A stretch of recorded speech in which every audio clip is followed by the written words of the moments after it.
Hello, my name is Simon Owens, and I'm the Director of Editorial at Just3, a creative firm that's collaborating with Google to visualize its data for the 2012 elections. In the lead up to the Iowa caucuses on January 3rd, we're using Google Hangouts to gather analysis on the race for the Republican nomination and what we expect to see in the early primary states. Joining us today is Megan Carberry, the former Chief of Staff for the Huffington Post and former Communications Director of Rock the Vote, and now the co-host of Variety's Wilshire in Washington. Hi, Simon. There's also Alan Rosenblatt, Associate Director of Online Advocacy at Center for American Progress. Matt Gagnon, a political consultant and regular columnist for the Bangor Daily News. John Hinkey, a Right of Center political consultant in D.C. And finally, Josh Koster, one of the partners at Chong & Koster, a political online advertising firm that has worked with several major Democratic races in the last two election cycles, including Harry Reid's and Al Franken. Okay, just kind of launching right into it. Megan, I'd like to start with you. You've always been a liberal with a libertarian streak, and you've always mentioned the possibility of voting Republican if the candidate is right. Are there any Republican candidates you like in 2012? Yeah, one thing I learned is that I don't like to support someone too early in the campaign. So I like to see who hangs in there and what goes on. So I'm not necessarily going to vote for Obama again. I want to hear what Republicans have to say. But I am interested in some of the logical things that Ron Paul says, and of course Mitt Romney and Newt Gingrich. The rest are a little too far right of center for me.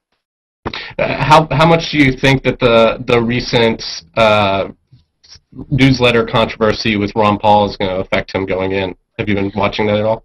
Yeah, he doesn't have a very good response for that, but I think savvy people know that Oppo research all comes out within a couple days of the election, and you know, I am curious as to how he feels about those issues now, if he would elaborate more on his positions in a clear way, because otherwise he tends to make the most rational arguments, or at least his arguments to me are almost always grounded in strong reason. And the fact that we've been going for all these changing up of frontrunners and such like that, do you think that that's making the electorate take the GOP less seriously because they're so fickle and how often new candidates are shooting the top? And feel free, anybody else, to jump in on this as well. Oh, I think that the general public doesn't pay that close attention to the twists and turns that are happening this early on. I think most of them will pay attention to who wins when it comes out of Iowa or down the road after Super Tuesday. A little bit about down ticket races. You've worked on a number of them, including George Allen's. How do you think some of these different candidates winning would affect the outcome for a lot of these down ticket races in 2012? You know, to some extent, I think it is absolutely impossible to predict. Even state by state, you know, the Tea Party candidates versus establishment candidates in the last cycle had very, very different effects on turnout, on perceptions of the GOP.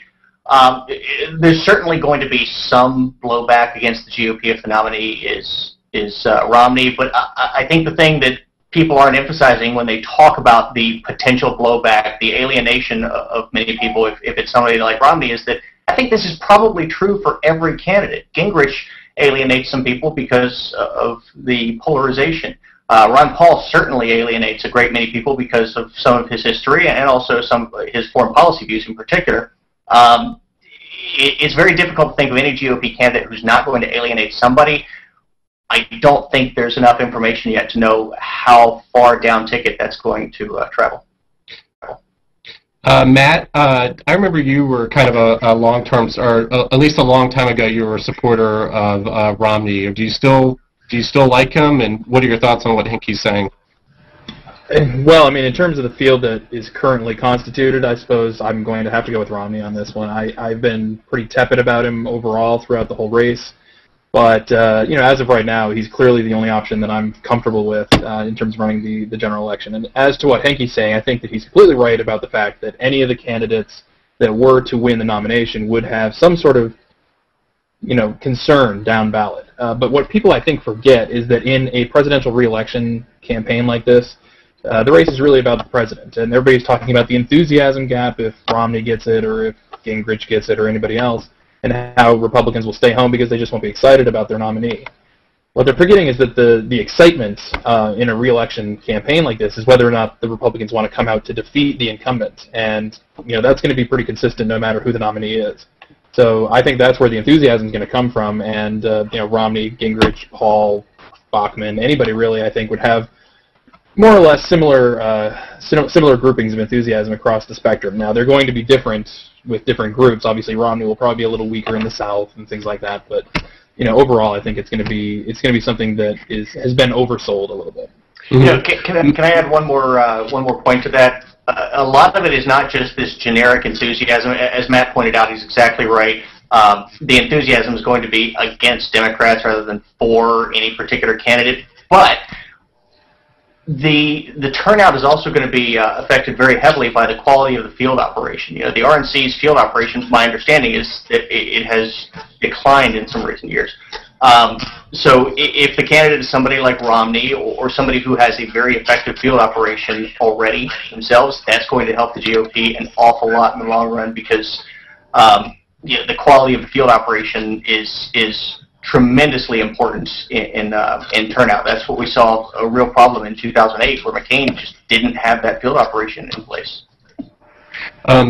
Matt, you recently wrote in the Bangor Daily News, you had some predictions, and you predicted that that Obama's going to win the Maine by 7 points. Do you think Romney has the best shot at beating him at all, and what are his chances?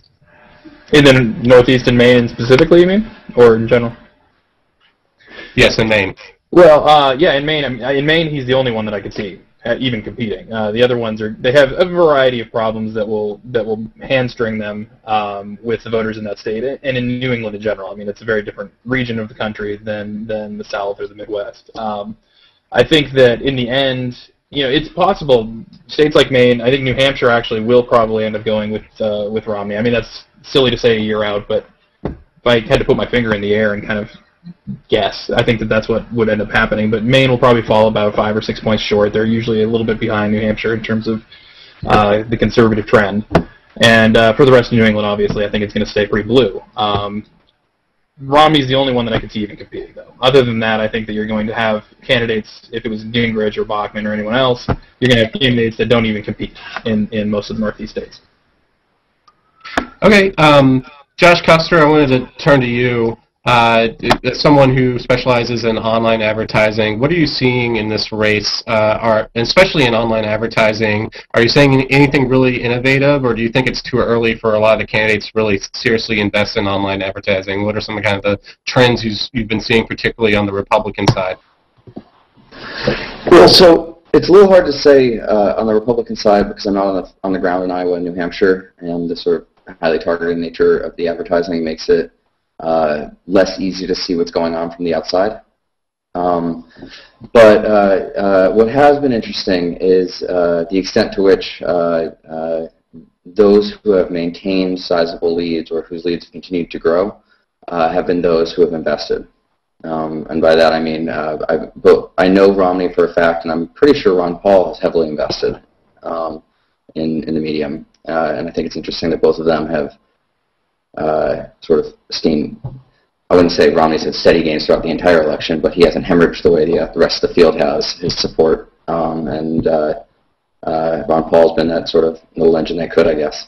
Mm-hmm. And do you think that that Republicans are kind of behind the times in terms of innovation for online advertising? Are they still doing more kind of traditional ad buys?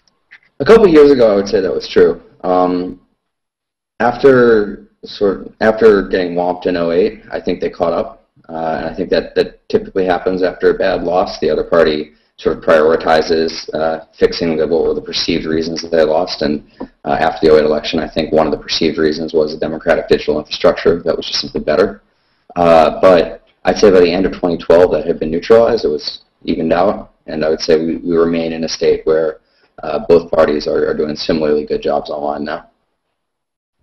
Okay. Well, guys, I was hoping to speak to Alan Rosenblatt, but he kept on going in and out. But that's all we have for today. Thanks, everyone, for joining.